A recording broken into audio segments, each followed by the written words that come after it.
bem, saúdo igualmente o engenheiro Bonifácio Vicetac, ele que é docente universitário. Muito bom dia, bem-vindo.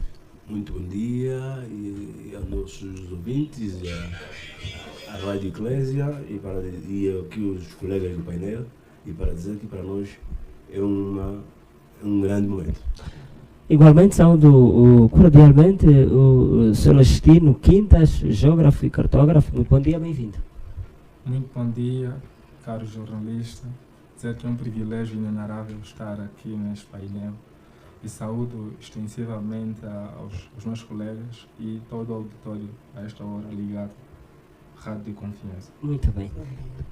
Saúdo igualmente nosso incansável Gied Freitas, comentarista residente. Muito bom dia, bem-vindo. Bom dia, Diamantino Sangueve.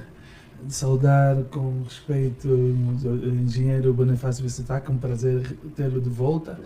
A nossa Manaelma Coelho, um jovem que inspira, que também tem estado conosco. E o distinto Celestino Angelo Quintas, muito bom dia. E saudar também os internautas lá em casa, dizer que é sempre com muito gosto. Portanto, já temos os resultados e disponíveis. Para começar. Muito obrigado mais uma vez para começar e reiterar a minha satisfação e agradecer, observar de cada 10, até países que fazem 5, outros países fazem 15 anos, mas pronto, a média mesmo é de 10 em 10 anos. E assim o país está cumprindo, desde que em 2014 foi realizado o primeiro censo pós-independência, e depois então o segundo, que esse se realizou em 2024. Só para fazer lembrar que nos anos 80 já se havia feito esforços para que se realizasse o censo, mas por causa do conflito armado não foi possível. Por isso aqui em 2014 sim foi possível o primeiro censo. Para dizer que de facto as políticas públicas, o desenvolvimento socioeconômico e no que se refere ao conhecimento da população, é de que nenhum governo pode trabalhar, nenhum país pode trabalhar sem os dados estatísticos. Porque afinal os dados estatísticos nos dizem tudo. É a bússola, é o horizonte, é o caminho para o desenvolvimento. Porque quando não se trabalha com dados estatísticos, logicamente as decisões governamentais, as decisões até em vários fóruns, ficam então sem sustentação. Só para dizer que os números é tudo. Os números fazem parte de tudo. Não há vida sem números. Então, por isso que o censo é fulcral na governação, repito, em qualquer um dos países. Temos que reconhecer que em Angola ainda a situação das estatísticas ainda é tímido. E nós temos que reconhecer que, paulatinamente, e temos que andar um pouco mais rápido para que então, de facto, as estatísticas sejam mesmo a base de tudo. Só para dizer que, de forma introdutória, só para dizer que em 2011 foi quando criaram-se então os serviços provinciais do INE, do Instituto Nacional de Estatística, só em 2011, fruto de que em 2005 nós já havíamos tratado do assunto num encontro, numa das sessões do governo. Na altura, Sua Excelência, Sr. Governador António Paulo Kassoma, introduziu-nos para que explicássemos então a necessidade da existência desses serviços das províncias, e depois foi levado a proposta a Luanda, e depois, 6 anos depois, em 2011, então, felizmente, o governo central, o governo da República de Angola, então, instituiu esses serviços nas províncias. Atenção, o INE já existia, mas os serviços nas províncias não existiam. Então, isso é um grande problema, porque os dados devem sair das províncias para Luanda, e não o contrário. É na base onde saem os dados para Luanda. E depois, em função disso, sejam tratados, sejam analisados, e depois, então, se tomem decisões. Acho que, como nota introdutória, eu ficaria por aqui. Muito bem. Obrigado, engenheiro Vicetac. Elma Coelho, o censo de 2024 indica que a população nacional subiu para cerca de 36,6 milhões de habitantes, 42% mais do que em 2014. Como este crescimento demográfico acelerado influencia a oferta e demanda de mão de obra da população? Bom dia mais uma vez. Dando, se calhar, alguma sequência que o doutor que me antecedeu já explanou, é crucial ter esses dados por conta da distribuição da riqueza e, falando como consultora de recursos humanos, é crucial porque a população acaba por ter aqui dupla função. Primeiro, como um grande potencial de força de trabalho, mão de obra, no caso, e segundo, como potencial consumidor, ou seja, ela tem aqui duas funções. Primeiro, como dinamizadora, aliás, as duas funções representam uma dinamização para a economia, porque se não houver consumo, é claro que a economia paralisa. E do outro lado, se não houver força de trabalho qualificada, também a economia fica paralisada. Com esses dados, nós conseguimos agora saber quantos homens nós temos e quantas mulheres nós temos. E o dado apresenta aqui que as mulheres representam 51% da população, enquanto os homens representam 49% da população. De que modo isso pode afetar no mercado de trabalho? Afeta na medida em que essa mão de obra disponível não for preparada para o mercado de trabalho.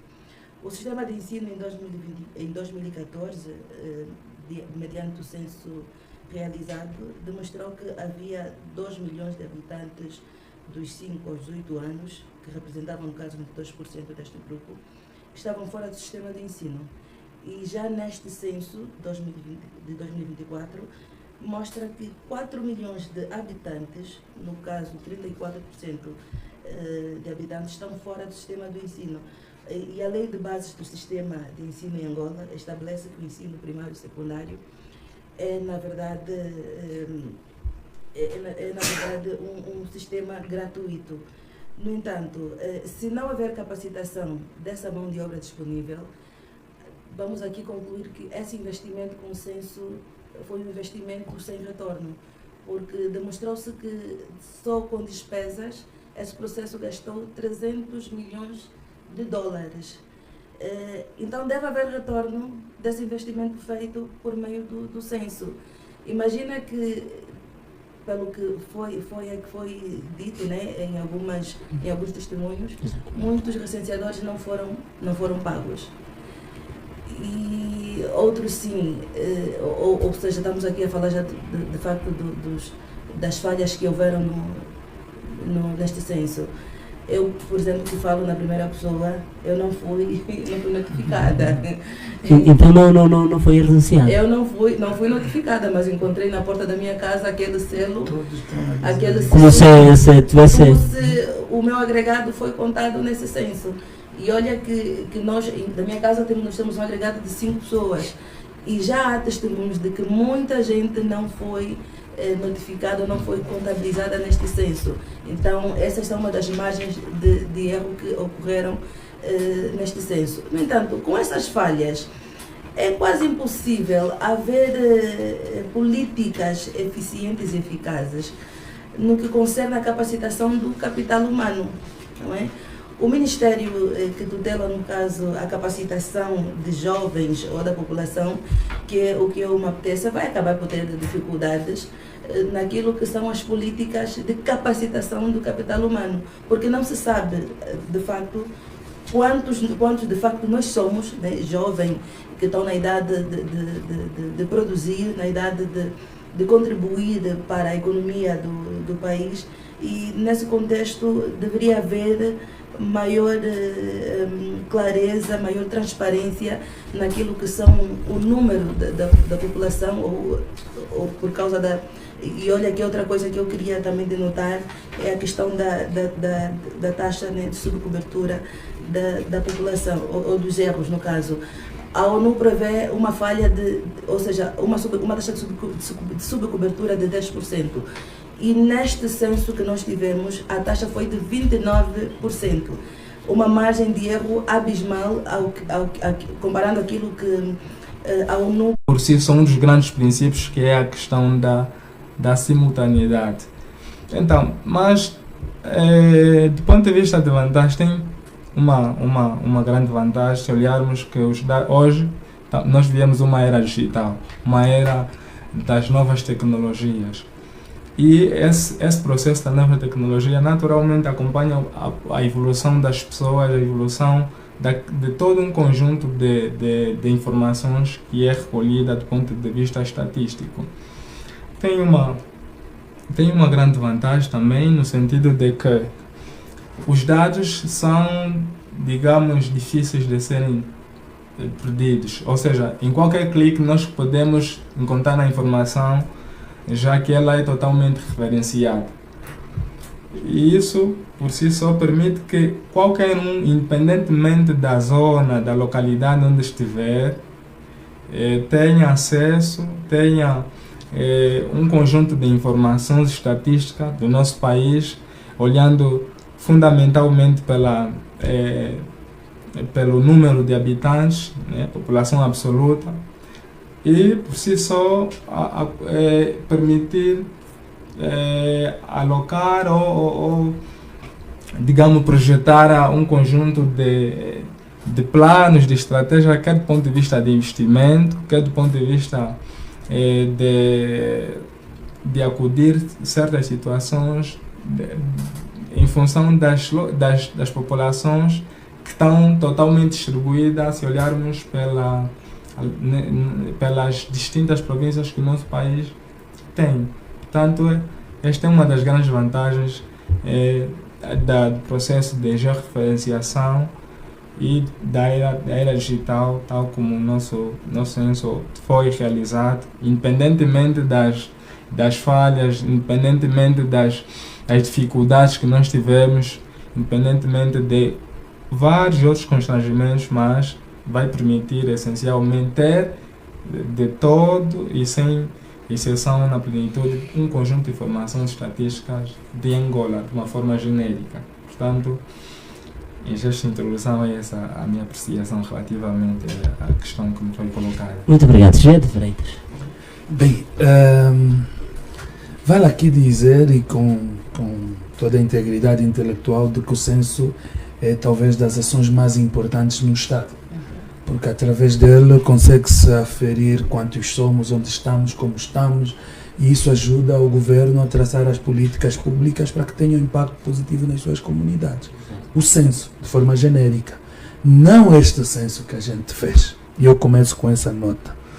E, apesar da importância do censo, também preciso dizer aqui que nem o Estado desfaleceu ou acabou por não ter realizado um censo. Não é verdade também que é uma ferramenta sine qua non. Não, é importante, mas os Estados também vivem sem ele. E, aliás, porque nós fizemos o segundo censo em 50 anos. Nunca tivemos feito antes. Fizemos o segundo censo em 50 anos, o que quer dizer que afinal é possível também vivermos mais alguns anitos sem termos feito um censo. Por que eu trago essa nota introdutória? Eu queria muito que tivesse aqui o engenheiro Eumano, que na altura vice-governador para a área técnica e infraestruturas do governo da província do Ambo, e o diretor do INE. Tivemos aqui nesta sala, nesse estúdio, onde eles disse categoricamente de que este censo vai ser um fracasso. E o engenheiro Eumano disse, mas até foi o Diamantino moderador, sim. Já eu confesso, eu vou estar aqui para discutirmos os resultados e vai dar tudo certo. Eu disse, não vai dar, porque quando uma premissa é errada, a conclusão também tende a ser errada. Eu gostaria muito de tivesse, mas pela dinâmica governativa já não é ele hoje o vice-governador, mas fica claro de que o censo foi um fracasso. Só para lhe dar um exemplo, essa é a segunda vez que eu falo do censo num debate. No primeiro foi no Che Agora Aguenta, com o padre Celestino e com o doutor Cabaça, e nós três no painel, o doutor Cabaça disse que não foi contado, como diz a doutora Elma hoje, e o padre disse que ele não foi contado e ninguém na sua zona foi contado. Eu, Jael de Freitas, fui na segunda leva, quando eu publiquei na minha página de que não fui contado, é que começaram a ligar para mim para dizer se eu estava em casa, para ver se podiam mandar uma equipa para nos contar. Esse censo que eu preciso solicitar os serviços, eu não sei como é que pensam que isso são mesmo. Mas quem ligou para o GL é um amigo? Não, são técnicos. Eu acho que vendo a minha publicação, orientaram lá, é melhor contar aquele, porque senão ele vai nas conversas dele dizer que não foi contado. E ligavam com insistência para ir à minha casa contar. E depois contaram nessa insistência. Eu nem estava. Contaram agregado lá em casa que deram a minha informação. Por que eu estou a dizer isso? O censo 2014 já não foi um censo realizado com os critérios que se demandavam. Por isso é que os financiadores externos diziam que as políticas públicas que se aplicavam em Angola não tinham o impacto esperado, porque os dados estatísticos não condiziam com os dados reais. Quando você vai analisar, não, essa comunidade tem 2 milhões de pessoas, então precisa uma escola de 19 salas. Afinal não tem 2 milhões, tem 14 milhões. A escola de 19 salas já não responde. Por isso é que na altura de matrícula está sempre cheio. O hospital de 50 camas já não responde, porque a população naquela zona não é igual ao que o censo diz, porque o censo te dá um número na altura da contagem e tendo a margem do percentual da taxa de crescimento natural, já se sabe que daqui a 10 anos o comportamento da população vai ser esse. Vamos crescer até esse ponto. Nas zonas urbanas temos X, nas rurais temos X, mas o censo 2014 já foi um fracasso. Por isso é que uma das exigências dos financiadores foi que Angola precisava realizar o censo 2024, 10 anos depois realizar o censo. Mas nós tínhamos que fazê-lo com sabedoria. Mas hoje que eu vos falo, todo mundo aqui está consciente, e eles até já disseram isso, que esse dado do censo também não vai ter a certificação dos parceiros internacionais. Por causa dos timings, nós não cumprimos com os timings. Não cumprindo com os timings, valem os números, mas não tem a certificação internacional. Não vale, ou seja, para os que validam isto, esses dados estatísticos praticamente não valem, lá fora. Mas cá dentro também não valem. Por quê? Este censo foi censo da habitação e de população. Casa e pessoas. E nós fizemos o censo, só um exemplo muito rápido, nós fizemos o censo quando nós tínhamos 18 províncias, 164 municípios. De repente é anunciado o resultado do censo quando temos 21 províncias e mais de 300 municípios. Alguém pode dizer, não, é só contar as pessoas que estavam nos municípios e transferi-lo para outra província. Não, não funciona assim. Sabes por quê? Porque quando, vou começar aqui a nível local para você ter uma ideia. Quando se cria um novo município, o que é que se faz? Se criam os órgãos administrativos daquele novo município. Você vai deslocar pessoas em massa num comportamento que não é natural.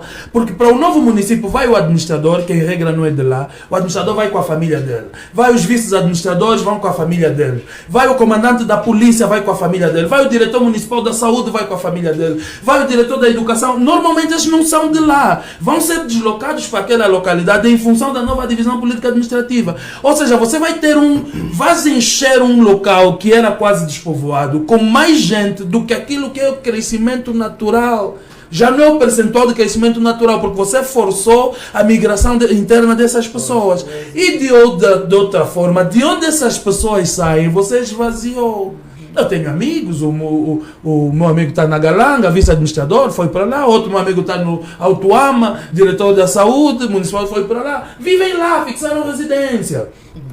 E por fim, também vais ter que criar novas infraestruturas. Vais ter que criar um comando da polícia, um comando dos bombeiros, um comando, uma casa do diretor. Então, você vai alterar também o comportamento normal das infraestruturas. Quer dizer que as casas que você contou, quando era só município, era comuna, não é a mesma que você vai ter agora que é município. Os dados de 2014, 2024, anunciados hoje em 2025, são quase dados completamente desencontrados. E nós dissemos, já que há em carteira a necessidade de de uma nova divisão política administrativa já estava em discussão. Podemos atrasar um ano o censo, não perderíamos nada em atrasar um ano o censo para termos dados que se fossem de facto credíveis, do que fazer o censo em 2024 com uma realidade sociopolítica e geográfica do país, para em 2025 anunciarmos os mesmos números, mas noutra realidade. O quando e o cubango. Não é só dividir onde está a linha e manter os números de 2024 e achar que são os mesmos de 2025. É utópico pensar nisso, é loucura até. Então nós temos que ter essa ideia. Exatamente. Só na questão ainda política administrativa. Agora, na própria questão técnica do censo, nós chamamos a atenção aqui durante a formação. Já tem mais um minuto. Sim. As pessoas estavam a ser formadas sem o principal instrumento de trabalho. O censo 2014 foi analógico, tudo escrito à mão. O censo 2024 não podia ser 100% digital. Tinha que ser um modelo híbrido. Sim, analógico, mas digital, para experimentarmos o digital e assim o censo 2034 ser 100% digital. Esse pulo da gazela de analógico para 100% digital. Primeiro é que as pessoas foram formadas sem os tablets. As pessoas terminaram a formação sem ter acesso aos equipamentos que era o principal instrumento de trabalho. Quando foram, e no final, vê a gafe que acontece, no final aparecem pessoas que não fizeram a formação e foram inseridas. E muitos que fizeram a formação, houve um último teste que mandaram para casa as pessoas que fizeram toda a formação. Nesse último teste foram dispensados e foram inseridas pessoas que não fizeram a formação. Muitos deles afetos à segurança de Estado. Já postos no terreno, os tablets não funcionavam, uns por questões mesmo técnicas, os próprios tablets não abriam, outros por questões humanas, as pessoas não sabiam manuseá-las. Começavam a inserir dados incertos, ou mais, ou menos, ou mapeavam, depois não tinham como meter. Foi um caos. E havia um outro fator que fez com que as pessoas não trabalhassem nesse senso como deviam. O fator econômico. A principal motivação das pessoas que foram trabalhar no censo é dinheiro, não vamos nos enganar. Ninguém foi por patriotismo, as pessoas foram por dinheiro. Postos no terreno não estavam a ser pagos, não havia dinheiro. O que é que eles faziam? Ficavam embaixo de uma árvore. Inseriam os dados que quisessem e voltavam. Para você finge que me paga, eu finjo que trabalho. Tão simples quanto isso. No final, nós temos os dados, temos, é verdade. Mas esses dados, até o próprio governo não acredita. São dados fictícios? Não, ninguém acredita nesses dados, Diamantino. Vou mesmo te dizer. É pena que eu disse isso e repito aqui, é pena que as organizações do terceiro setor não tenham capacidade financeira em Angola. Porque se tivéssemos capacidade financeira, eu ia desafiar, fazemos só um censo paralelo em 4 ou 5 municípios aleatórios e compará-los com esses dados do INE. Você ia ver a disparidade dos dados. E se até conseguirmos juntar aí pessoas que têm de boa fé, que conseguimos os financiamentos externos, etc., vamos só fazer um censo paralelo. Podemos ser um analógico, com papéis mesmo, de casa a casa. Só que não sei, acho que não nos vão autorizar. Mas devíamos fazer um censo paralelo em 4 ou 5 municípios escolhidos de forma aleatória. Para você ver a disparidade de dados. Esses dados só foi dinheiro jogado ao lixo. E dinheiro emprestado. Os 300 milhões de dólares do Banco Mundial é empréstimo. Nós vamos devolver um dinheiro para dados que não vão nos servir. Daqui a 1, 2 anos, vamos estar a gritar de novo que as políticas públicas não estão a ser execuíveis porque o comportamento da população real é diferente do comportamento da população estatística. E as políticas públicas traçam-se com a população estatística. Só que quando formos no terreno e aplicamos na população real, o resultado vai ser negativo porque esse censo é um censo mentiroso. Deixa-me só aqui dar uma nota, realçando aqui, ou me apegando em um ponto que o Geo falou, sobre a questão dos dados não serem claros. Eu vi há tempos alguém ligado ao partido que nos governa, e publicou que no município de Calumbo tem 600 e poucos mil habitantes. A olho nu, sabe-se que não é verdade. Quem vai pela zona toda do Zango sabe que não são 604 mil habitantes. Nem pensar. E é um erro por quê? Porque naquilo que, me pegando mais uma vez naquilo que o Geo disse, quando se traça políticas que visam melhorar as condições daquela população, teremos serviços insuficientes. Então você vai dizer que uma zona tem 104 mil habitantes, quando na verdade se calhar tem 4 milhões de pessoas. Como é que você vai criar políticas ligadas à educação ou à saúde se os dados que você apresenta não são dados fiáveis? É claro que haverá sempre procura por aqueles serviços, não é? Ou escassez de serviços por conta desses dados que não são fiáveis. Então, são muitos erros que acabamos por denotar nesse senso que, infelizmente, a população é quem vai acabar por pagar, porque os dados não foram fiáveis e automaticamente as políticas que vão ser implementadas também não serão fiáveis. Muito bem. Dr. Vicetaca, os cidadãos ficaram sem recenseamento e trabalhadores denunciaram atrasos, falta de pagamento e materiais inoperantes. Na sua leitura, este censo de 2024 pode ser considerado plenamente credível? Vou responder Exatamente. no fim da minha explicação. Exatamente. Bem, de facto, estou de acordo em certo ponto com os colegas aqui, mas também estou em desacordo em outros pontos. Eu vou explicar o porquê. Muito bem. Temos que reconhecer, sim, aqui falou o nosso colega aqui, o colega Quintas, falou sobre, mesmo aqui o nosso colega GL, falando sobre a situação das províncias, que foram, passamos de 18 para 21 províncias, é verdade. É verdade que a logística deverá melhorar para o próximo censo, não só a logística, o processo todo censitário terá que ser melhorado nos próximos tempos, porque afinal é um assunto muito, muito sério. Logicamente, quando a organização apresenta lacunas, apresenta problemas, e também isso afeta no processo, em todo o processo. Isso deve ser melhorado no futuro, logicamente. Daqui a 10 anos é possível melhorar esses aspectos. Agora, quando se diz que não foi contado, que também é uma realidade, muita gente até hoje reclama que não foram contados, não chegaram à sua casa, é que nós temos que saber que o censo tem 4 níveis. Tem o recenseamento, tem 4 níveis. Tem o próprio censo, que é o contacto casa a casa, é o contato de famílias, já que o censo dizia bem aqui o colega GL, que o censo foi na base da população e habitação. Temos o inquérito de cobertura, que é feito através de amostras e vai em paralelo com o próprio censo no momento da atuação. E temos então o nível censo e inquérito de cobertura, Exato. que atuam juntos. Sim. Depois temos o ajuste estatístico. É o que dizia aqui a nossa colega. O ajuste estatístico tem a ver sim com a modelagem, tem a ver com mapeamento. Então, tem a ver, é aí onde está a situação do erro, não erro, a margem de erro, não a margem de erro. É só para dizer que estes níveis, trabalhando em consonância, faz com que aqueles que não forem contabilizados, então, ficariam onde? No ajuste estatístico, na modelagem. Só que essa modelagem... Não pode ser um percentual muito alto. Exatamente. Sim. Aí concordamos, não pode ser um percentual muito alto. É aí onde os que não forem contabilizados pelo censo diretamente, então, entram nesse ajuste da modelagem, nesse ajuste estatístico. Agora, sim, temos que reconhecer que, nesse caso, talvez a percentagem, a margem de erro seja um pouco mais elevada, devemos fazer melhor, deveria ter feito, já se fez as correções necessárias. Isso não é um problema, não é um bicho de 7 cabeças. Agora, mas que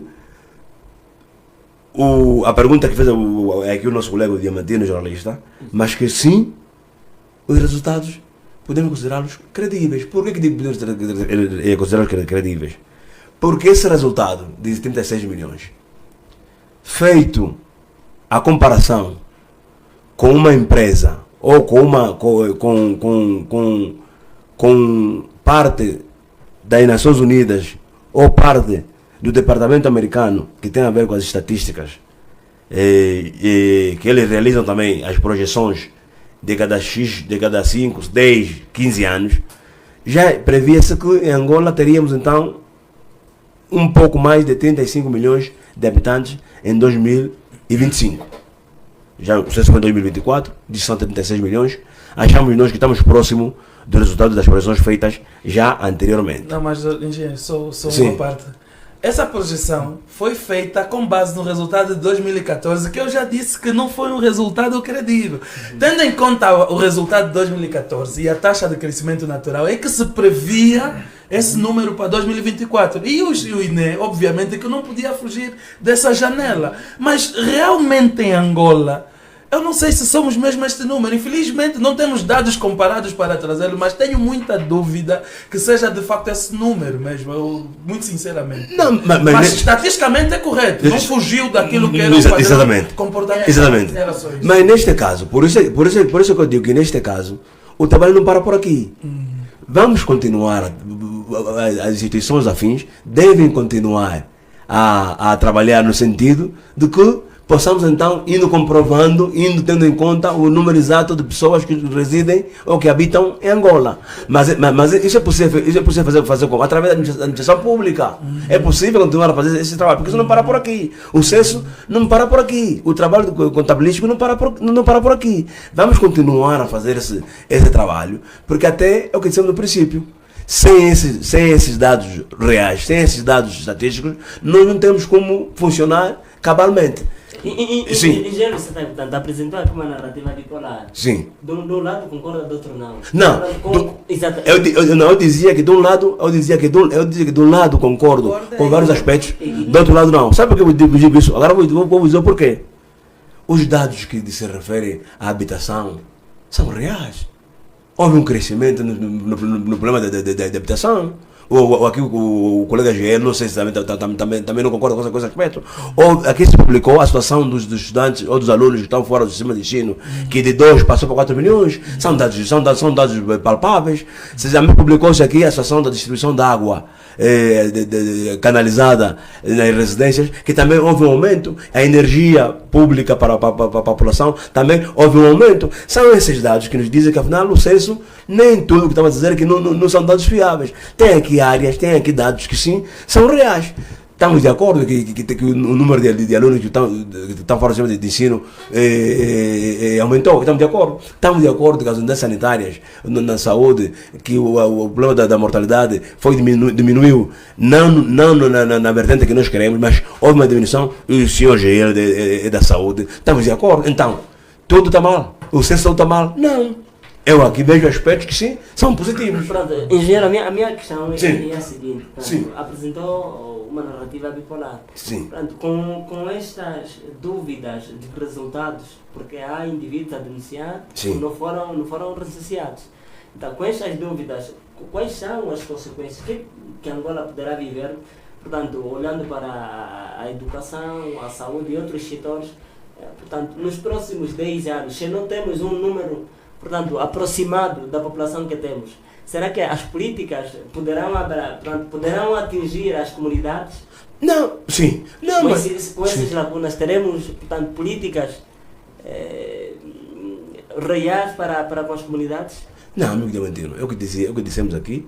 Vamos continuar agora a trabalhar no sentido que possamos então ir aferir os resultados, ir aferir as comunidades, ir aferir a população nos diferentes municípios, nas diferentes comunas e na província nas províncias de forma geral. Só para dizer que quando um processo tem aspectos que são reais, poderá ter aspectos que não são, então o processo não é mau na totalidade. É nisso que me estou a referir. Logicamente, eu que dizia aqui, e muito bem o colega GL, de que se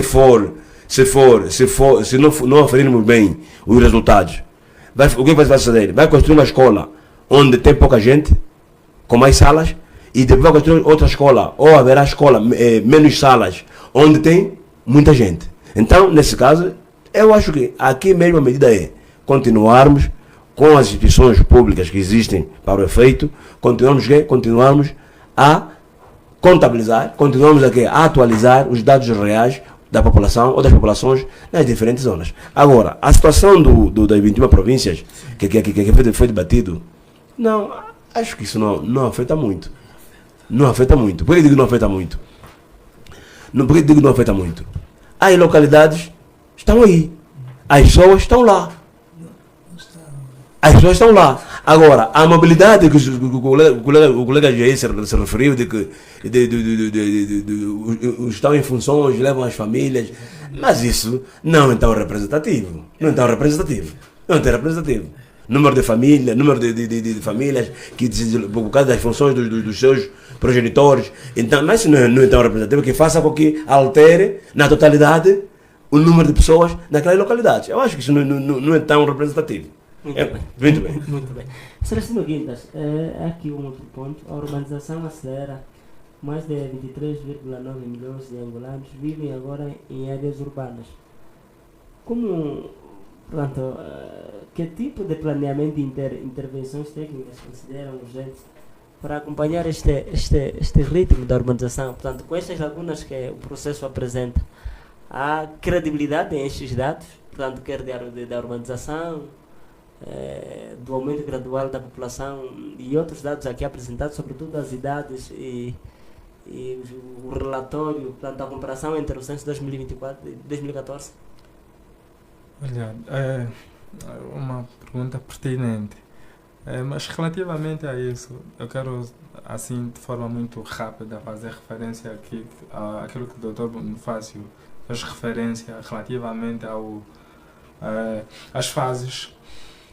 Primeiro que credibilidade do ponto de vista de validação dos resultados, independentemente dos inúmeros constrangimentos que o censo teve e houve, há sim ainda credibilidade, independentemente de todos um conjunto de constrangimentos que houve. Por quê? Porque antes do censo tivemos primeiramente a fase da cartografia, da projeção cartográfica, que por si só permitiu fazer uma projeção, um mapeamento das áreas do ponto de vista de alteração em toda a parte territorial. E aqui podemos também dizer que houve algumas margens de erro, isso é inegável. E depois, outro aspecto importante que é necessário fazer referência é o que tanto a Elma disse, a doutora Elma disse, que não foi contada. Quer dizer, independentemente disso, existe um procedimento do ponto de vista de levantamento de dados que permite essencialmente que a Elma seja contada estando ou não em casa. Ou seja, se um inquiridor, um recenseador chegar em casa da Elma e por si só não a encontrar, quem estiver em casa pode dar taxativamente número de pessoas que vivem em casa, independentemente de não se fazer presente.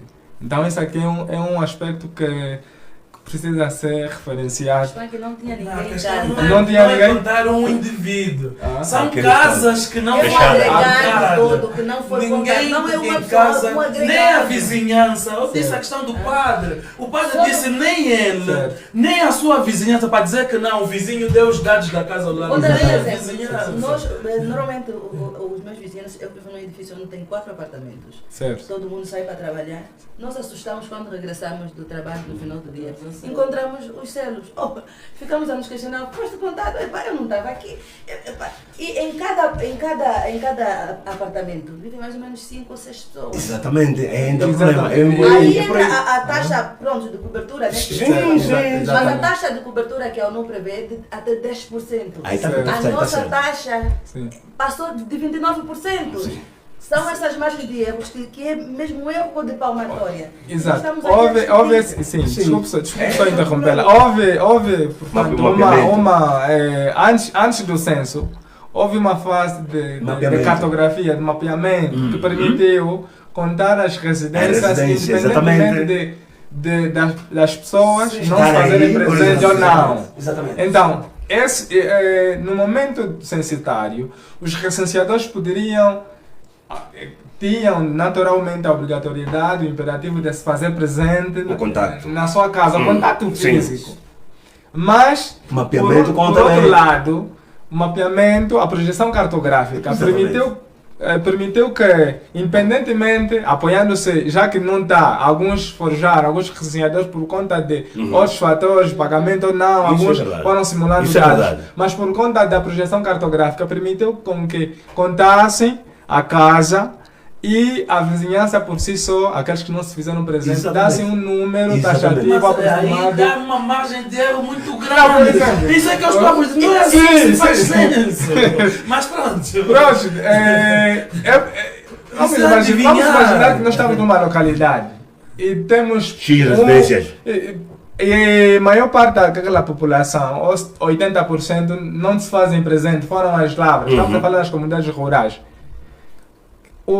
Aquelas pessoas idôneas, os mais velhos, diante tanto da própria comunidade e o recenseado, o cartógrafo, e eu fui cartógrafo sob chancela do Instituto Nacional de Estatística, pudessem contactar pessoas que conhecem a localidade da zona. Ou seja, essa questão só dificultou nas zonas urbanas, mas nas zonas rurais facilitou taxativamente Exatamente. o número de habitantes e o número de habitantes de residência que existe naquela localidade e permitir uma projeção independentemente de que o censo não foi, no contato físico não foi, digamos assim, um sucesso como se deveria ser. Então é importante isso, que independentemente disso, recorreu-se a alguns dados da projeção cartográfica. Exatamente. Daí que é um ajuste. alguns não foram também, ou seja, essas margens talvez eram suscetíveis de que por conta da fase anterior. Agora, a fase do inquérito de cobertura, que também não foi um sucesso, diga-se, é para comatar as insuficiências do próprio censo. Ou seja, aquelas pessoas que não foram recenseadas no momento censitário,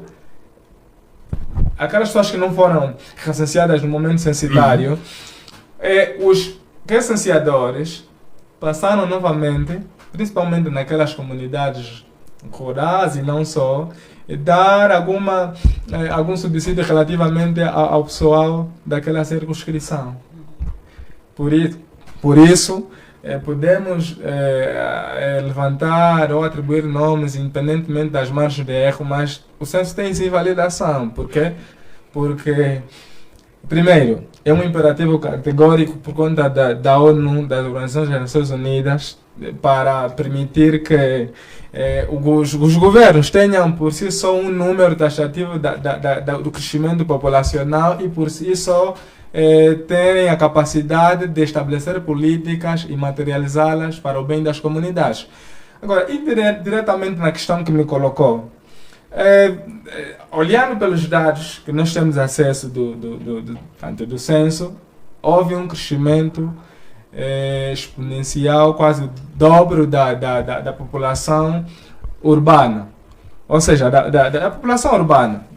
E isso resiste-se fundamentalmente nos países subdesenvolvidos, como é o caso do nosso país. Ou seja, hoje, nos países subdesenvolvidos, há tendência do êxodo rural.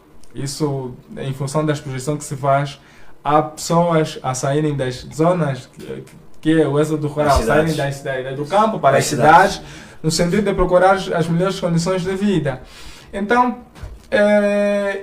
isso mostra claramente que o governo tem que começar a criar políticas, não políticas do ponto de vista de políticas antinatalistas, mas políticas que visam,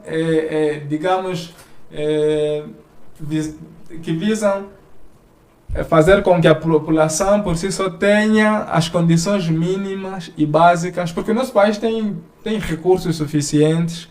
Então, se tem recursos suficientes, é extremamente importante que o governo continue a criar políticas para o bem-estar e desenvolvimento das comunidades. Se olharmos, porque nós não temos, digamos assim, uma explosão demográfica ao ponto de que 36 milhões, mais de 36 milhões de habitantes que nós temos no nosso país, não é tão insuficiente que o governo por si só não consegue dar resposta às políticas, quer do ponto de vista educacional, de saúde.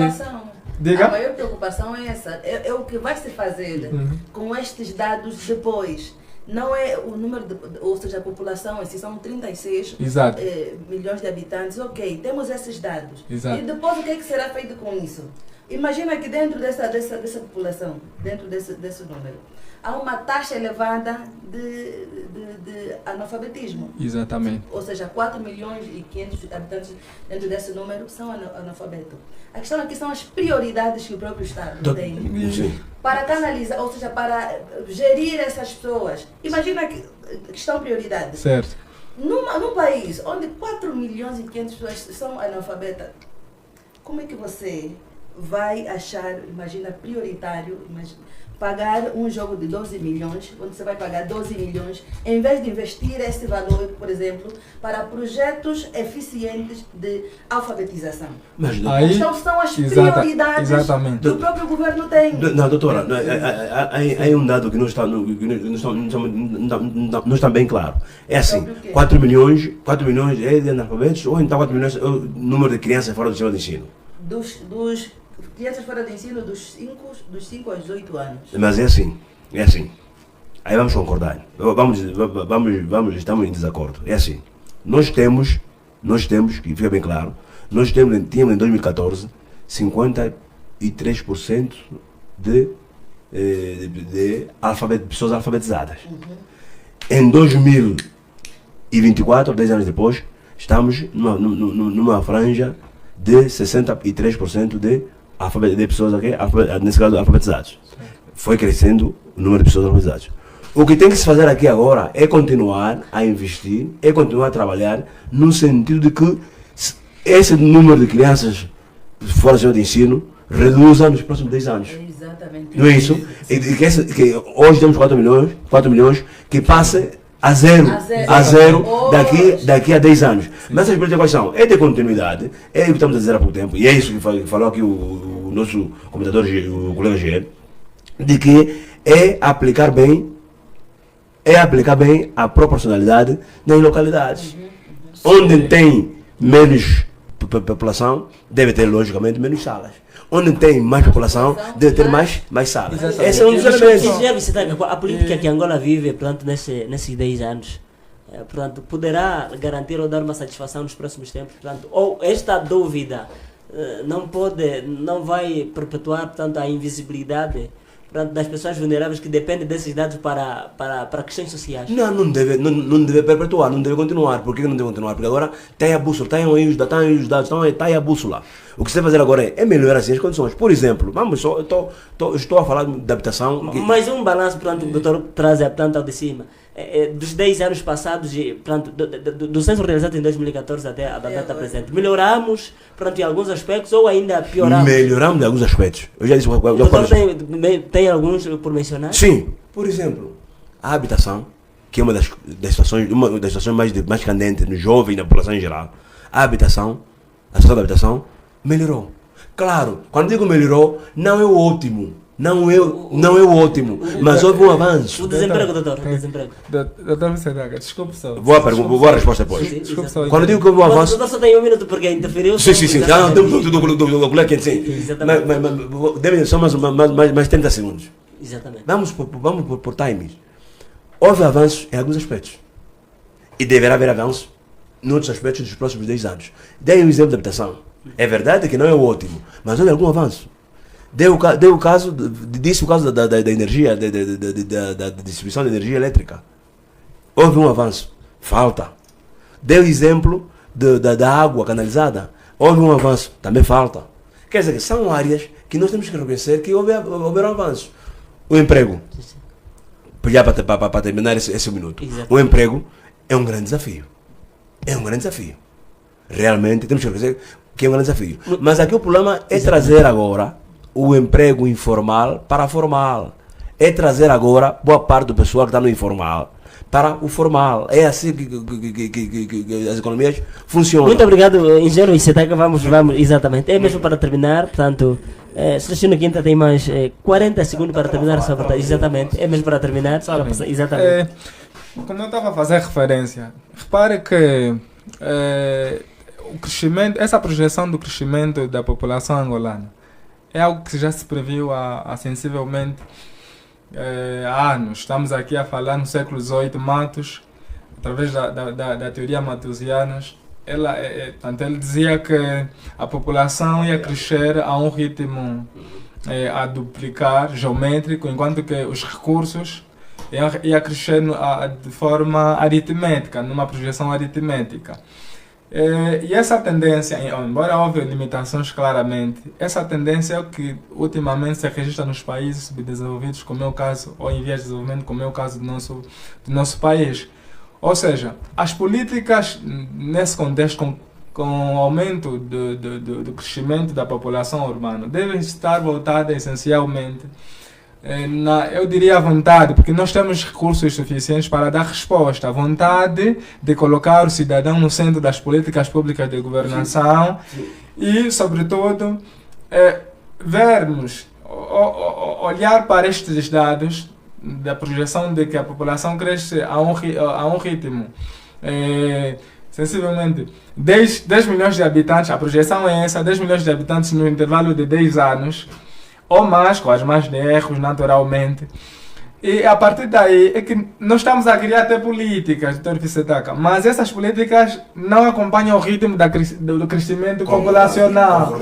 Portanto, eu acredito que o governo tem sim capacidade de dar resposta, só vai depender da vontade de colocar o cidadão no centro de todas as políticas públicas de governação e, com isso, acompanhar o ritmo normal. Quer dizer que deve haver um equilíbrio de que os recursos não fujam, ou seja, a população não fuja daquilo que é a capacidade de sustentabilidade, porque hoje nós vemos pessoas claramente a se queixarem de fome, a comerem no lixo.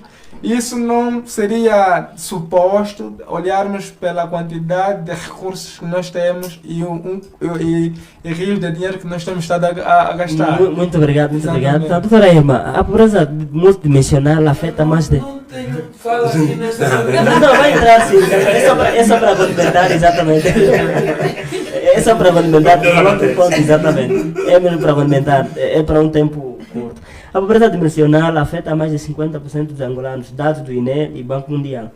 Sem dados completos, como elaborar políticas de inclusão laboral e combater a pobreza em Angola?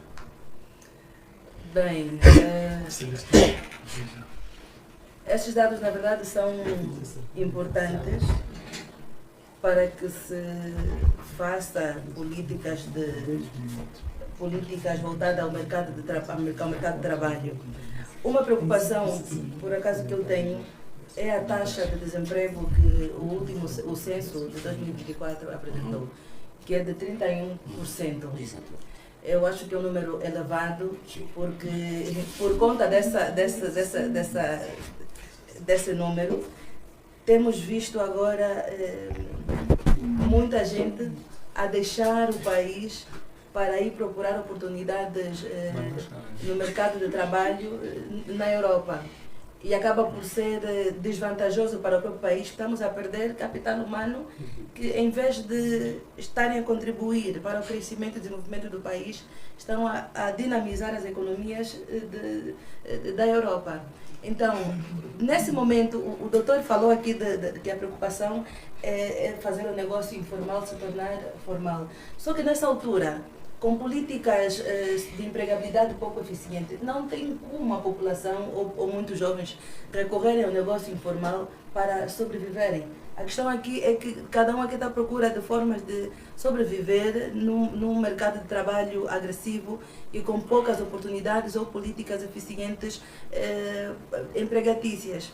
Então, o que nós esperamos é que, com base à amostra, né, ou ao número de população que se apresentou, dos 36 milhões de habitantes, o governo crie políticas que consigam fazer com que aqueles que têm empregos informais consigam formalizar os seus empregos, não é? É uma forma de mostrar seriedade no trabalho que têm e também de contribuir economicamente para o próprio país.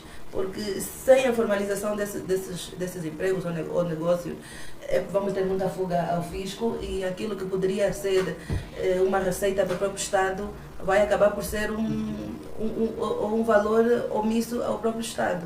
Então, as políticas aqui é tentarmos fazer com que os negócios informais se tornem formais. Muito bem. O gente Freitas reclamou, mas deixei, portanto, fazer ainda o seu inquérito nas redes sociais. Deixou aqui uma mensagem e as pessoas estão a contribuir positivamente. Exatamente. Deixei-lhe mesmo dando. Meus colegas, enquanto conversávamos, eu fiz essa publicação na minha página. Os meus colegas aqui no estúdio estão a duvidar. Digam só nos comentários quantos não foram contados nesse censo 2024. Fiz essa publicação de forma provocatória. Há 10 minutos já tem mais de 200 comentários. E eu estava a mostrar ao meu colega de painel aqui, pelo menos os 50 e tal que eu consegui ler, porque são muitos, ninguém foi contado. E eles não estão a dizer só eles, estão a dizer a minha casa, ninguém passou. Um disse eu vivo num quintal com 8 casas, ninguém. Um até perguntou, houve censo em Angola, sabe, só para ter uma ideia. Estava diamantando. É público isso, a minha página GL de Freitas no Facebook, vão mesmo lá ver os comentários das pessoas sobre este censo. E estamos a falar, as pessoas têm acesso à tecnologia, o nosso técnico está a dizer que também não foi contado, está ali, da outra sala do outro lado do aquário. Essas pessoas têm tecnologia, são do casco urbano, da zona urbana, que segundo o censo foi a zona mais abrangente, com acima de 66% de atuação. Imagina se esses da zona urbana estão a dizer, são tantos, vão só lá ver. Um diz eu e os meus vizinhos não fomos contados, somos 5, outro diz no Bengo praticamente não contaram ninguém. Epa, está a exagerar também, mas isso mostra. Mas nós já dissemos. Eu vou chegar. Quais são as técnicas que não, é por isso que eu comecei com essa forma e vou mesmo desconstruir essa ideia. Meus caros colegas do painel, eu tenho pena do próximo governo. Porque o próximo governo vai usar esses dados para governar, infelizmente. E vai fracassar. Os dados que vão servir como base vão fracassar. Por quê? Porque depois vai se criar aquela narrativa que melhoramos só porque as coisas aumentaram. Não. Aumentar não é melhorar. Se aumenta 5 escolas, mas se estuplicou a densidade populacional, vamos estar até piores do que quando só tínhamos menos 5 escolas. Então, aumentar não é melhorar. E nós vamos continuar a construir um país em bases erradas. Isso de trabalharmos em bases erradas não nos ajuda. E defendermos este censo aqui, estamos a ajudar o governo a não nos ajudar. Infelizmente. Vejamos só. Censo... Celestino. O Celestino foi meu colega no ICE do Ambo. Eu tenho colegas, né? Depois mais a voltar se ajudar. O Celestino foi meu colega no ICE do Ambo e era talvez o mais inteligente da sala, na altura. Muito inteligente.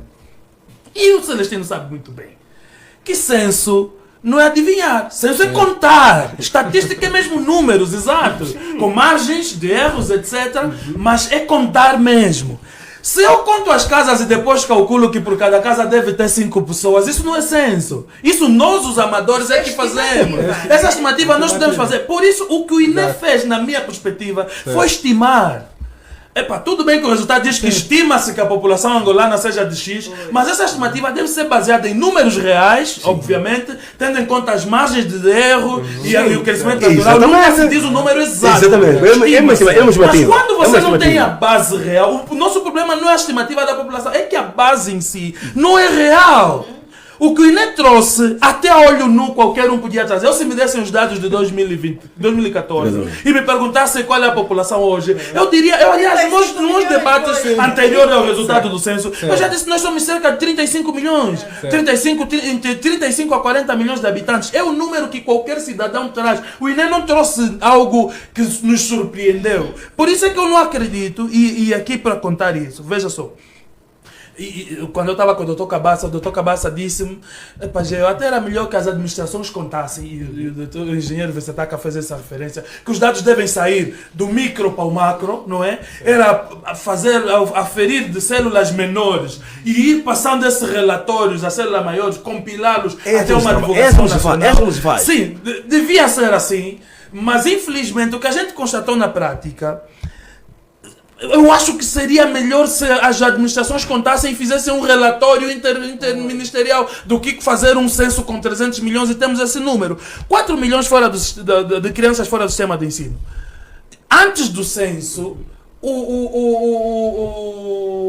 o MEIA, o Movimento de Estudantes de Angola, com dados, eu não sei qual é a fonte deles, mas já aferiam que havia cerca de 6 milhões fora do sistema de ensino. Eu depois vou perguntar ao Francisco Teixeira qual é a fonte, mas falava-se de 6 milhões. Se hoje um censo traz 4 milhões, estamos a dizer que 2 milhões de crianças não foram contados nessa estatística. Estás a perceber? Primeiro. Segundo, os números são oficiais. Isso ninguém está a negar. E não temos outros para rebatê-los. Exatamente. Temos que aceitar os números oficiais. Isso é como os resultados eleitorais. Quando a CNE divulga, é aceitar. Porque nós não temos atas suficientes para fazer uma contagem paralela. Porém, esses números oficiais, e segundo o jornal Expansão, estima-se que 10% da população não foi contada. Só para ter uma ideia, são 10,4 milhões de angolanos que não foram contados. A partir daí, desacredita o censo. A margem de população não contada é muita. Mas então a meu está a dizer que somos 44, um pouco mais de 40 sim. milhões de E eu acredito nessa narrativa particularmente. Mas essa matéria está no Jornal Expansão, podem ver. Estima-se não. Os prazos não foram cumpridos. Aí concordamos. 10,4 milhões de pessoas não contadas, primeiro. Segundo, os prazos não foram cumpridos. Terceiro, este censo tem uma margem de erro de 28,3%. Com base nesses três pressupostos, à luz da ONU, que é que valida os dados, é um mau senso. Isso não sou eu que estou a dizer. Sim. Isso são os critérios esses três. Podemos dar outros. Há aí outros critérios, as questões logísticas, falhas técnicas e humanas, etc. Mas eu estou a trazer esses três. 10 milhões de pessoas não contadas, isso é fácil aferir, é só ir ver a minha publicação. Está lá parte dos 10 milhões que não foram contados. Extensão dos prazos que desacredita o resultado. Exatamente. E a margem de erro de 28,3%. É muito alta isso. Todos esses pressupostos tornam o censo 2024 um mau censo. E eu estou a dizer aqui que se é um mau censo hoje, que divulgamos, isso é fator multiplicador. Daqui a 5 anos vai ser 5 vezes pior. Os dados que vamos usar daqui a 5 anos vão ser 5 vezes pior. O Dr. Vicetaca disse que não a divisão política administrativa não altera o comportamento, não altera significativamente o comportamento da população. Sim. Pode não alterar no primeiro ano, porque só estamos a contar os que foram para lá. Exatamente. Mas quando o que foi para lá começar a trabalhar mais... Por exemplo, o Cubango hoje é uma província. O Quando é outra. O Quando tem um novo governador. Se não hoje é 2026, e aliás a ministra já disse que hoje é 2026, deu prioridade a algumas novas províncias para gerar desenvolvimento. Claro. Se essas novas províncias de facto entrarem nos carris do desenvolvimento, as pessoas, principalmente dos municípios fronteiriços, vão sair do Cubango para o Quando, sendo o Quando uma província mais atrativa. Então essa alteração política administrativa vai mesmo alterar de forma irregular mais o comportamento mais tarde, não, o censo é para 10 anos. Sim, por isso é que eu disse, era melhor atrasar um ano. Fazer a divisão política administrativa e depois contar à população do que fazê-lo às pressas, jogar ao rio, jogar ao vento 300 milhões de dólares, dinheiro emprestado, preciso lembrar isso, nosso dinheiro emprestado que nós vamos pagar para depois termos números que não valem, não servem. Mas o amigo concorda que em 2014 eram 25 milhões?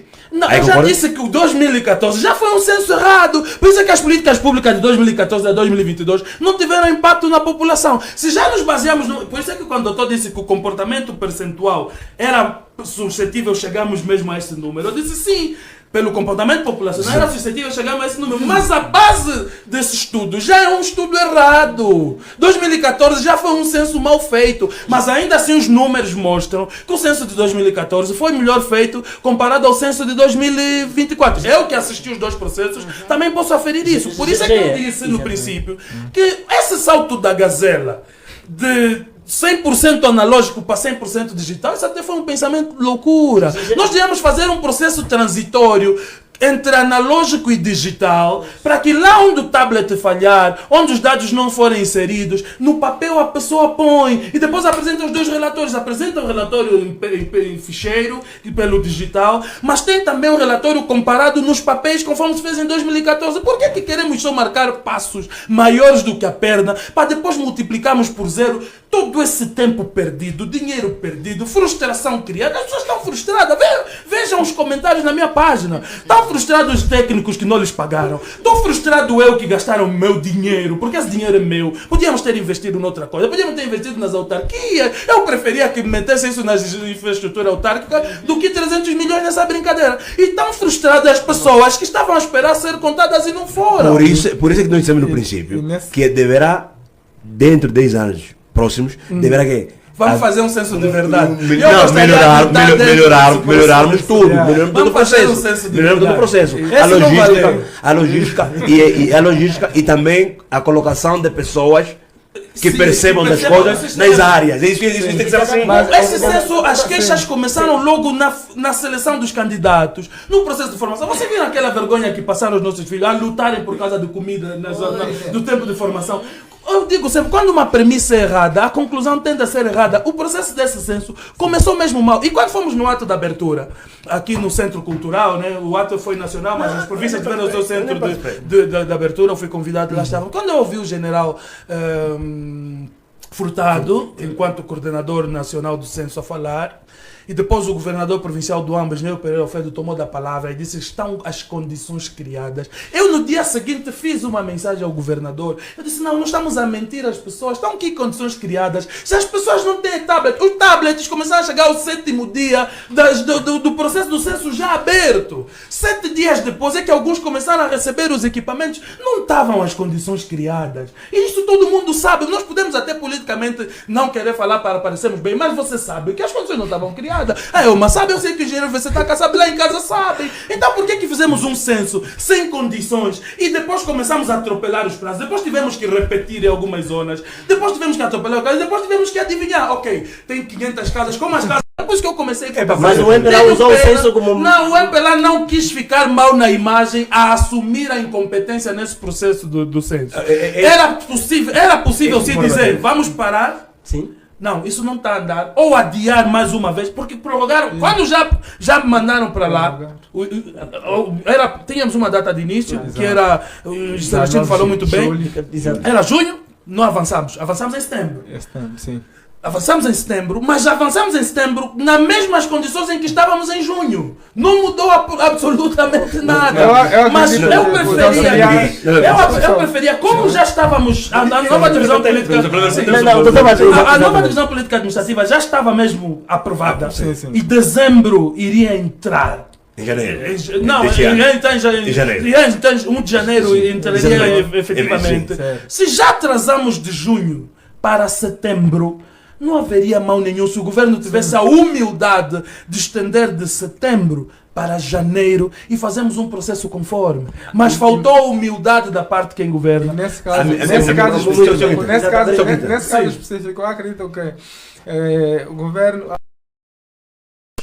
Eu diria, os auxiliares do Presidente da República que não ajudaram nesse processo, porque, veja, depois acabou por ser demitido pelo diretor-geral do INE. Sim. Doutor Calero. Deixa eu rematar aqui. Aqui o meu amigo GL. Mas quem faz o censo não é o partido. Não concordo com É isso, sim. Quem faz o censo não é o partido. Quem faz o censo é o governo. Exatamente. Não é um partido. Exatamente. Então o censo não é um... Então o partido não devia interferir. Não, mas o problema... O engenheiro concorda comigo em parte. O partido não faz o censo. Sim, quem faz é o governo. Mas o presidente da República, que também é o presidente do partido, para não deixar mal o seu partido na sua ação governativa, fez um censo que não devia ter feito. Mas esse é outro assunto. Não, quem organiza os censos nos países são os governos. Exatamente. Agora, outra situação. Outra situação que nunca eu deixar assim, comigo que ele insiste muito nesse aspecto, que é importante também. Temos que aceitar que a situação da contabilidade, do mapeamento, é uma das técnicas do censo. É verdade. Não pode dizer que nós estamos, como ele dizia, que A situação das casas. Não, é que a situação do mapeamento é uma das técnicas, Sim. é um dos níveis que faz parte do processo de censitário. Sim. Então tem que entrar. Mas censo é adivinhar ou é contar, engenheiro? É contar. Uma pergunta. É Então, contar. exatamente. É contar. E por que as pessoas não foram contadas? A minha pergunta é simples. Censo é contar. As pessoas estão a dizer que não lhes contaram. Mas depois houve. Mesmo ao repetir, podíamos repetir 10 vezes. As pessoas não foram contadas. Engenheiro, o pessoal que trabalhou no censo não queria sequer trabalhar, nem motivação para trabalhar sequer tinham. E um técnico, está aqui a gestora de recursos humanos, engenheiro, mas alguém quando não desmotivado- tem o principal incentivo hoje, não podemos dar volta. É o dinheiro. É a remuneração. Sem dinheiro as pessoas não têm vontade de trabalhar. E não houve Por isso dinheiro. devemos corrigir para os próximos tempos. Exatamente. Exatamente. Já é diferente. Como é possível, portanto, admitir alguém que está desmotivado para um trabalho sério? Sabes o que é que acontece? Sabes por que é que as pessoas foram no terreno? Do mesmo jeito que os seguranças estão há 2 anos no posto de trabalho sem salário. Aquele pessoal do hospital de limpeza está há 2 anos no hospital sem salário. Sabes por quê? Porque eles sabem que, pronto, é melhor ainda ficar aqui, onde algum dia vão me Onde pagar, tem almoço, do que ir para casa e não fazer nada. Mas o que é que acontece? Estão no posto de trabalho, tem almoço. mas não prestam trabalho de qualidade. Falei para não me pagam. Eu sou profissional de saúde. Quando você vai buscar a senhora da limpeza, limpa aqui. Ela fala, não, ela praticamente só limpa no corredor. O interior das secções querem que os técnicos é que limpem. Os quartos de banho, os técnicos é que limpam. Por quê? Porque não tem um incentivo. O pessoal do censo diz, já perdi. E perderam mesmo 1 mês na formação. O dinheiro não veio, mas e aquilo é com ameaça. Se vocês não quiserem, vão outras pessoas no vosso lugar. As pessoas acabaram indo para o terreno, mas sem a motivação, o dinheiro. Aí Chegar no terreno. Aí concordava. E nas zonas rurais aqui, Aí concordava. nas zonas rurais, são zonas recônditas muito de difícil acesso. A pessoa olha mesmo assim no rio, vou passar na água, não tem ponte. Vou descalçar para passar nessa água, para ir contar um sítio que ainda não me pagaram.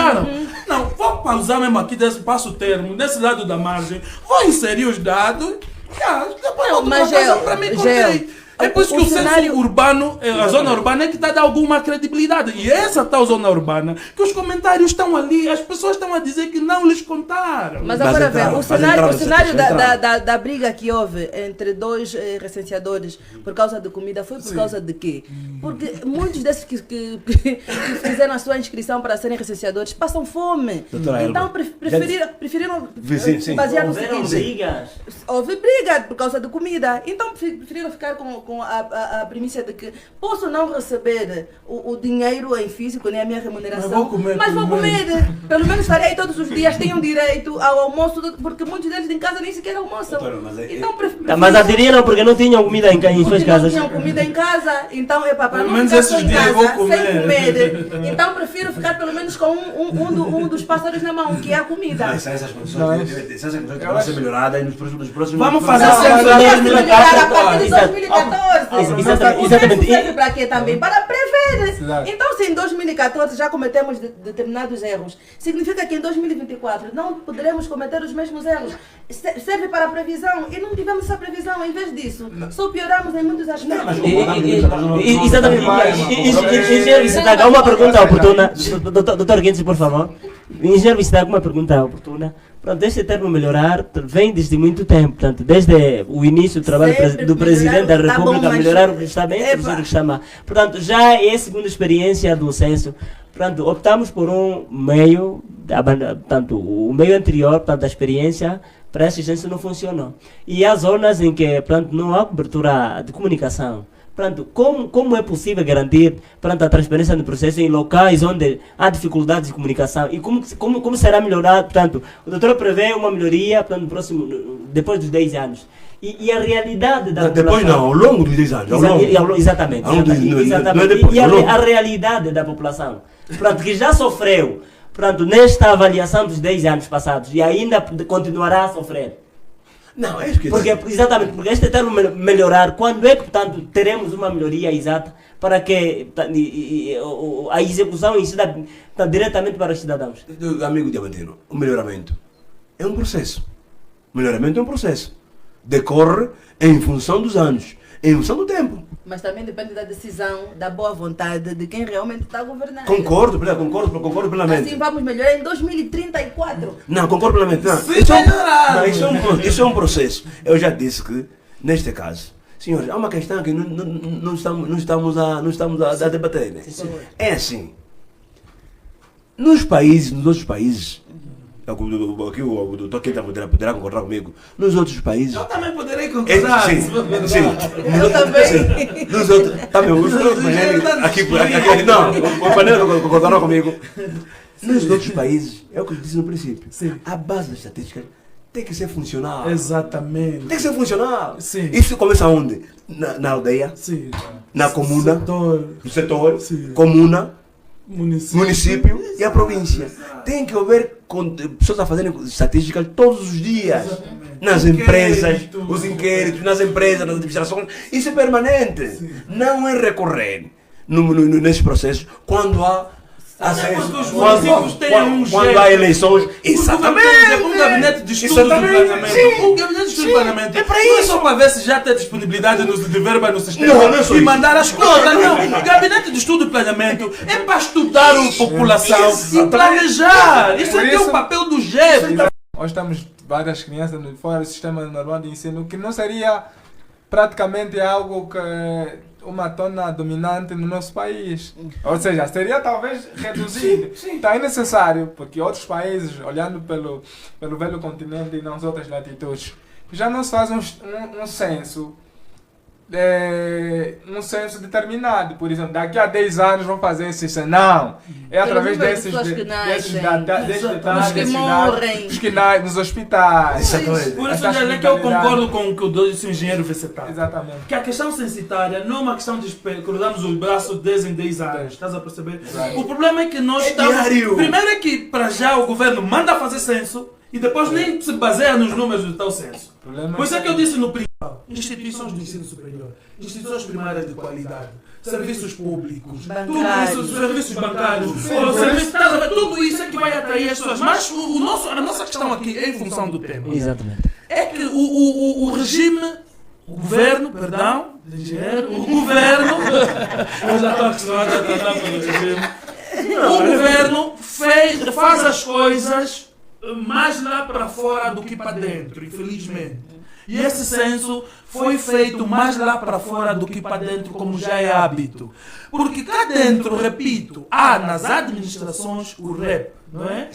Que a nível dos governos é o GEP, Gabinete de Estudos e Planeamento. E ultimamente baseiam-se em ver no sistema, ter disponibilidade e distribuir para as administrações e ver como é que os administradores estão a executar. Não. Esses são mais Isso é o GEP. E os GEPs servem mais do que isso. A nível das administrações municipais, é encontrar as pessoas, saber como vivem essas pessoas. Só que também o problema é que... São de estatísticas. Isso é que está fica.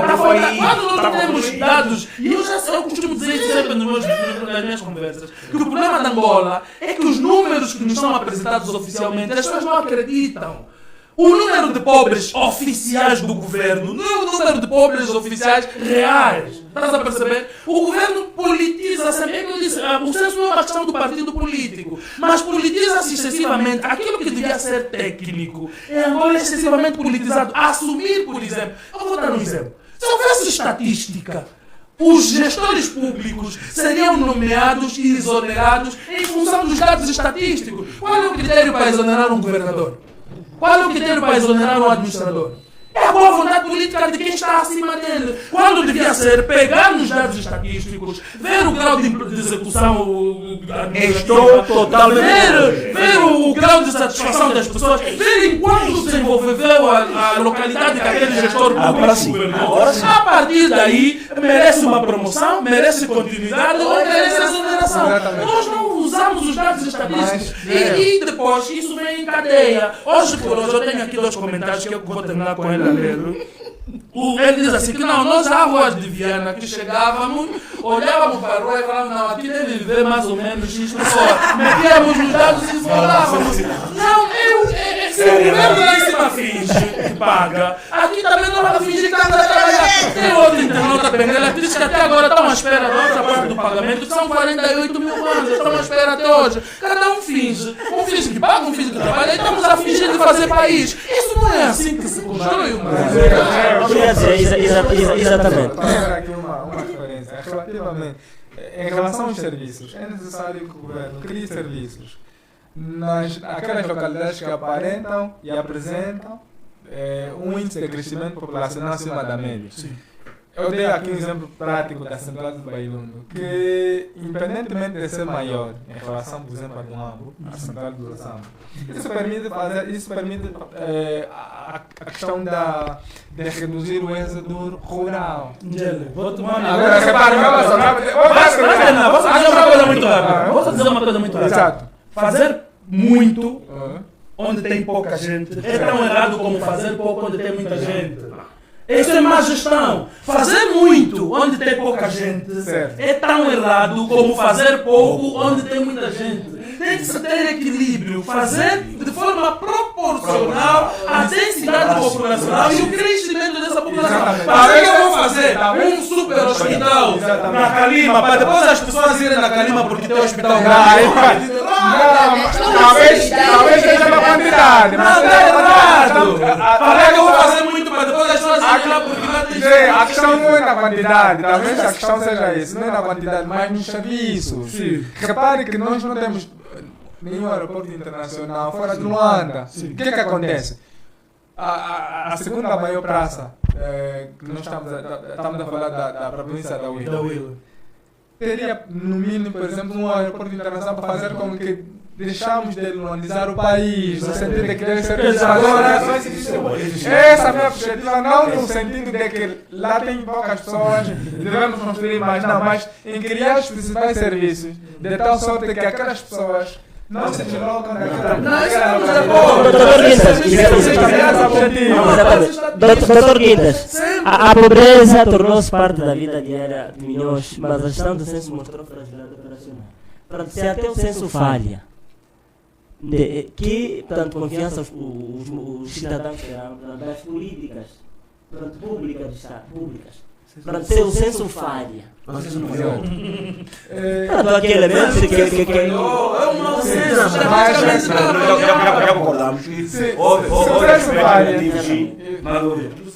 já concordamos disso. Se o censo falha, aqui a nossa recomendação é ao governo, vai essencialmente ao governo, aquelas pessoas que detêm o poder, no sentido de que, independentemente de todos os constrangimentos, nós estamos aqui a falar do censo de 2024, independentemente dos dados, dos vários problemas que isso causou, é necessário que se crie seriamente políticas, ou seja, que se crie uma política que acompanhe esse ritmo, porque é tenebroso, porque vai chegar uma fase, se não acompanharmos essa tendência de crescimento da população e tendo em conta as políticas, chegará uma fase de saturação das pessoas e isso poderia causar aquela revolta popular, o que não será bom do ponto de vista da paz que nós temos estado a vir a cultivar, a paz social.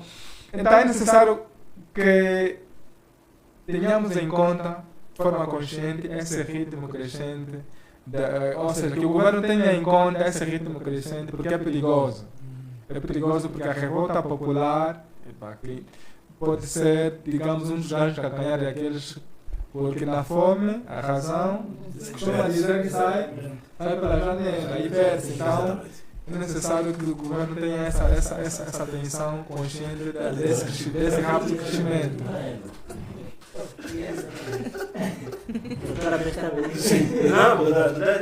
Da população, se não me engano. A minha maior preocupação enquanto profissional de recursos humanos é a capacitação dessa mão de obra que está disponível para ser transformada ou trabalhada para servir de ativo útil para a própria nação. Em 2014, se não me engano, houve um projeto de alfabetização em que houve até uma música que se criou que dizia: quem não sabe escrever nem ler, mal fala, mal ouve e mal vê. E não consigo perceber como é que de 2014 até a data do último censo não se previu, por exemplo, certas situações relacionadas à alfabetização. O doutor está aqui a dizer que temos que ser, né, certeiros nos números para não errarmos. Mas imagina, então se temos a questão da previsão que se faz de 10 em 10 anos a quando do censo, como é que não se conseguiu prever, por exemplo, que em 2024 teríamos 4.500.000 pessoas fora do sistema escolar e, consequentemente, analfabetas? Quando temos analfabetos no país, estamos a automaticamente dizer que temos mão de obra desqualificada. E com mão de obra desqualificada não tem como um país desenvolver. Devemos olhar para a capacitação do capital humano, porque o país não cresce com analfabetos, o país não cresce em educação, e quando eu começo a ver que o governo não se aplica na questão da capacitação do capital humano, aí eu começo já a ver que se calhar é uma política, deve ter alguma coisa por trás para não se capacitar o capital humano. Então, a preocupação aqui vai nisso, que os órgãos de tutela, como a PTS, por exemplo, o Ministério da Educação, trabalhem em conjunto para que, dentro desse número que representa os 46% da população, né, jovem, que se trabalhe na capacitação, na instrução, para que consigamos então reter os nossos talentos. A minha preocupação também é a questão da retenção de talentos. Temos os poucos quadros que nós temos, estão a fugir do país para desenvolverem outras realidades, outras economias, e nós estamos a ficar com um déficit de capital humano qualificado para desenvolver o país. Então, vamos olhar para as pessoas, vamos olhar para a juventude e capacitados para levar o país avante. Bem, agora que estamos de acordo de que esse censo não valeu, podemos então, de forma, na parte final, analisar um pouquinho os números, que obviamente, acho que com o Celestino aqui estamos de acordo, já está feito, já está aí, então vamos só servir, vai só nos servir de bússola por enquanto, porque não temos outro, isso é que fique claro. O AMBO deu um pulo. Concordamos, Valério? Não, concordamos que é oficial, mas não é credível. Pois, o AMBO deu um pulo na questão da densidade populacional, passou Benguela, estamos agora em terceiro lugar. Também é um número que eu tenho alguma dúvida, mas pronto. Eu conheço os municípios da província do AMBO, com exceção do próprio AMBO, Kaala e Bailundo. Eu não vejo maior densidade demográfica nos outros 14 municípios da província do Ambo. Mungo, Sambo, Bimbe, Autuama, Londimbal, Cunha, não sei. Comparado a Benguela, Lubi, pode ser por conta do crescimento, mas Benguela é um centro comercial, praticamente depois de Luanda é a segunda maior província economicamente falando, e se fosse pequena até entenderia, mas Luanda é ainda mais pequena e tem quase 2 vezes e meia mais população do que a segunda maior província, então não sei, mas pronto, já disse que isso não vamos mais discutir. O Ambo tem mais pessoas que Benguela, prontas, mas aqui há alguns dados que vamos olhar, esse crescimento da província do Ambo, de certa forma. Outro dado que quero falar na questão da densidade populacional é olhar que temos uma província com cerca de 170 mil habitantes. Isso até parece anedótico, mas é província, decidiram assim, não é? que é o Quango, tem cerca de 170 mil habitantes, meu irmão. É província. O município do Ambo tem mais de 1 milhão, mas eles têm 170 mil, mas pronto. Acho que cada município lá deve ter 15 mil habitantes. Mas prontos, também há aqui uma preocupação, não sei se é uma preocupação ou uma satisfação, que a idade média subiu de 20 para 23.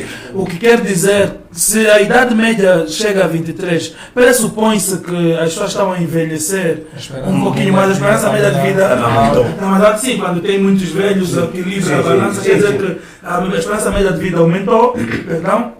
Embora, do outro lado também, aos poucos vamos perdendo aquele estatuto também de uma sociedade maioritariamente jovem. Porque quando a esperança de vida, média de vida aumenta, a população também tende a ser cada vez mais envelhecida e é o problema que a Europa está a viver hoje. Mas ainda assim, a população em Angola continua a ser maioritariamente jovem, a taxa de desemprego está aí, os números ainda preocupam, as crianças fora do sistema de ensino está aí, ainda preocupam. E também fiquei satisfeito enquanto presidente da OIOAMBO que esse censo nos trouxe o número de pessoas com albinismo que o país tem e já nos ajuda Não, agora, eu não disse que é real, trouxe! Trouxe, agora, se é real ou não, essa é outra conversa. Mas pelo menos sim, o facto de vir na estatística e tal já mostra que há é um segmento também que obviamente vai merecer alguma atenção. Então nós vamos trabalhar com esses números que existem, infelizmente, mas faço aqui o repto. É importante que as administrações, a nível dos seus gabinetes de estatística, continuem a fazer o trabalho de mapeamento das suas localidades. Comecem agora as comissões de moradores está-se a criar. A partir das comissões de moradores tenham ideia de quantos são, como vivem, depois a partir dos municípios terem. Porque isso é nacional. Sim, isso é nacional, vale o que vale, mas cada gestor a nível da sua célula tem que ter também os seus próprios instrumentos de trabalho para não fracassar. Exatamente. Muito bem, Dr. Quintas. Para terminar, eu quero aqui fazer uma caracterização da nossa pirâmide etária que reflete, digamos assim, tanto quer o número de habitantes, né, e o comportamento da população de forma genérica. E aqui vemos que ainda a nossa pirâmide, a base, é extremamente alargada. Isso reflete a quantidade de número de crescente de nascimento, a taxa de natalidade por ano. É sinal claro e inequívoco de que o governo deve ter atenção a este, tal como fiz referência anteriormente, do crescimento exponencial da população angolana e acompanhá-lo com as políticas que ele por si só teria ajuizado. Depois vemos também que o meio começa a estreitar-se, mas ainda assim a população é caracterizada essencialmente como jovem. E sendo jovem, e a juventude é a força motriz de qualquer sociedade, é extremamente importante que também o governo olhe a juventude, porque os problemas sociais estão cada vez maiores. Refiro-me ao desemprego, que tem sido cada vez mais alarmante.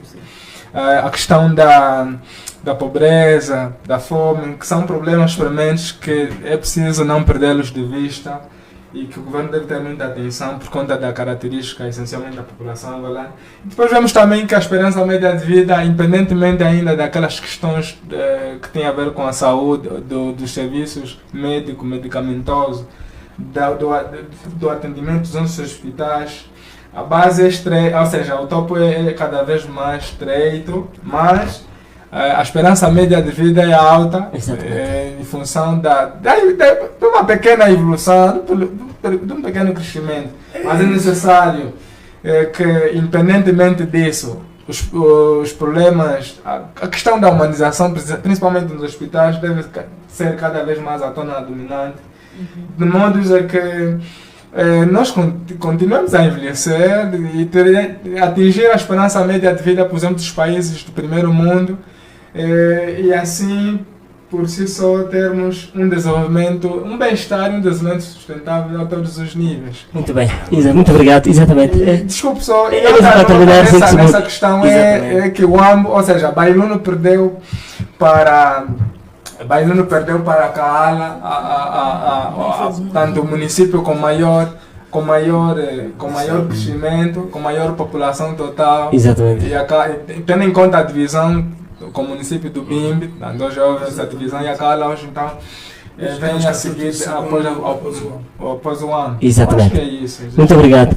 Exatamente. Engenheiro Vicetac, é mesmo para concluir, não já estou em conclusão? Muito obrigado. Em um minuto vou concluir. Exatamente. Há um dos elementos que a doutora Emma toca muito e com muito gosto, que é a situação do emprego, a situação dos jovens, do capital humano, é verdade. Exatamente. Mas que a nossa aposta no AMBO deverá continuar mesmo na agricultura. E a agricultura, com combinado, logicamente, com o surgimento de mais indústrias para a transformação dos produtos e também aí a criação então, de muito emprego para a juventude. Exatamente. Como disse, digo das palavras do Sr. Governador, de que o Sr. Governador engenheiro Pedro Alfredo sobre a situação do aumento da produção para a campanha agrícola deste ano. E achamos que é uma grande orientação, um bom elemento de que possamos produzir mais e podemos dar de comer a nossa população. Outro aspecto também importantíssimo é para dizer que não há funcionamento harmonioso dentro do desenvolvimento se não existirem estatísticas para poderem trabalhar com os dados, com a informação e depois tornar as informações fiáveis. Sem isso, não haverá desenvolvimento.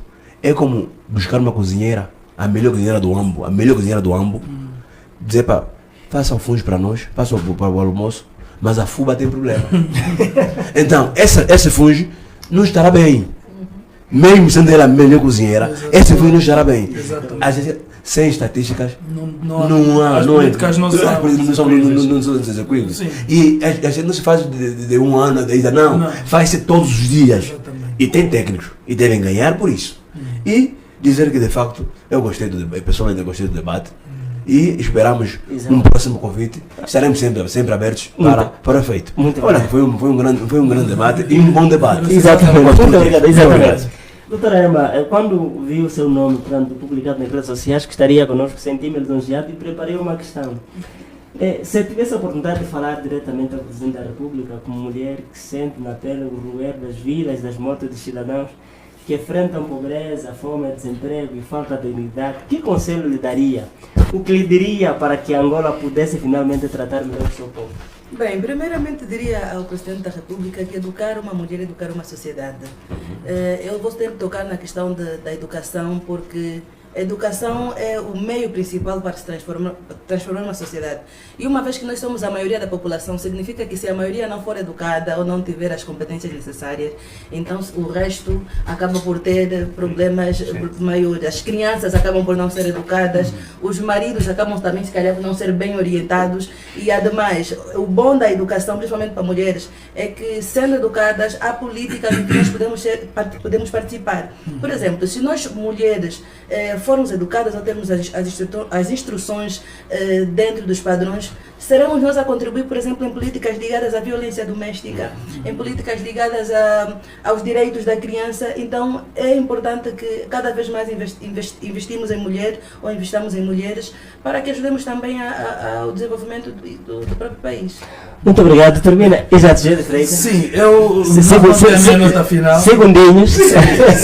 Exatamente. Eu quero terminar com convidar os internautas que estão a nos acompanhar que dentro de uma hora, às 11 horas, terá início o Parlamento sobre Rodas, onde também vai-se continuar esse tema e obviamente vai-se falar da questão do censo também, e vão ouvir na primeira pessoa se as pessoas foram ou não contadas. E terminar com um comentário, aquela publicação que eu fiz referência, vai agora uma hora, tem mais de 750 mil comentários, está na minha página, pode ir lá ver, mais de 750 mil comentários em menos de uma hora, e vão ver a natureza dos comentários que lá estão.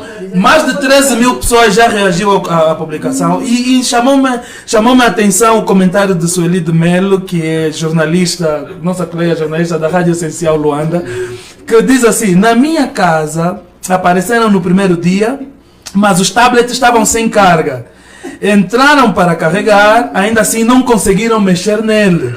Passado algum tempo, desistiram, disseram que voltariam no dia seguinte, e assim estou à espera deles até hoje. Estás a ver?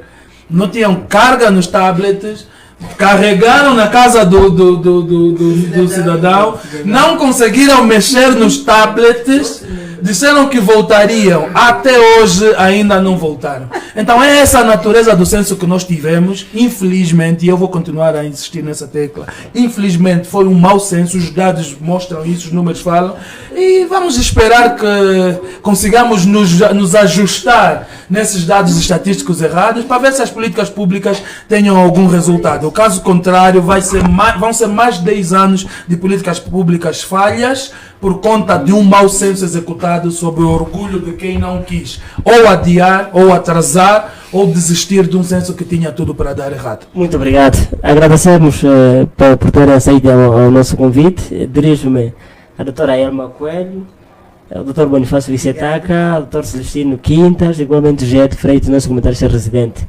Este é o espaço que vai todo ao ar, todas as quintas-feiras, e virão outros convites. Exatamente, esta é a nossa casa, é a casa comum, como dizia o Papa Francisco, casa comum.